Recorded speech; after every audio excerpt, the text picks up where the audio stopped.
L'imitation de Jésus-Christ, livre second, chapitre 3. De l'homme juste et pacifique.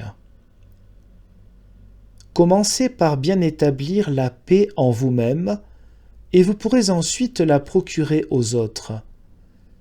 L'homme pacifique rend au prochain plus de service que l'homme savant.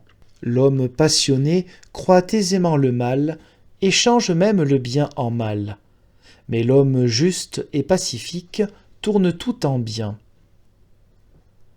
Celui qui est bien établi dans la paix ne soupçonne point les autres, mais un homme mécontent et inquiet est agité de divers soupçons, et ne peut demeurer en paix, ni y laisser les autres.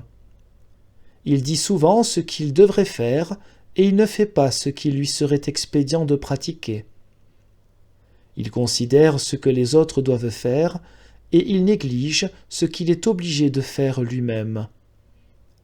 Exercez donc votre zèle premièrement sur vous-même, et vous pourrez ensuite l'employer justement à l'égard de votre prochain. Vous savez si bien donner de belles couleurs et des excuses à ce que vous faites, et vous n'en voulez point recevoir des autres. Il serait bien plus équitable de vous accuser vous-même et d'excuser votre frère.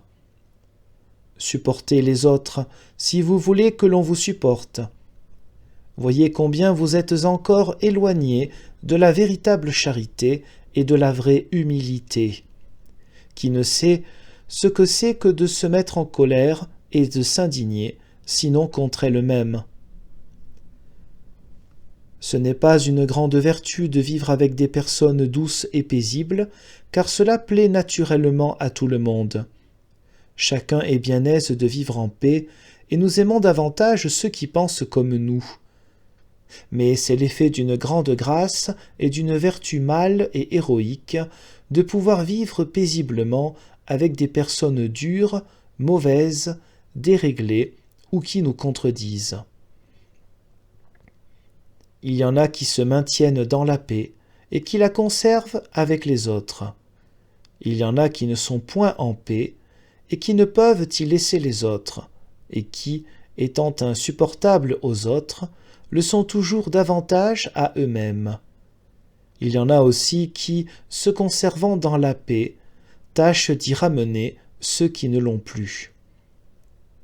Cependant, toute notre paix en cette misérable vie consiste plutôt à souffrir humblement qu'à ne point sentir de contrariété. Mieux l'on sait souffrir, plus on a de paix.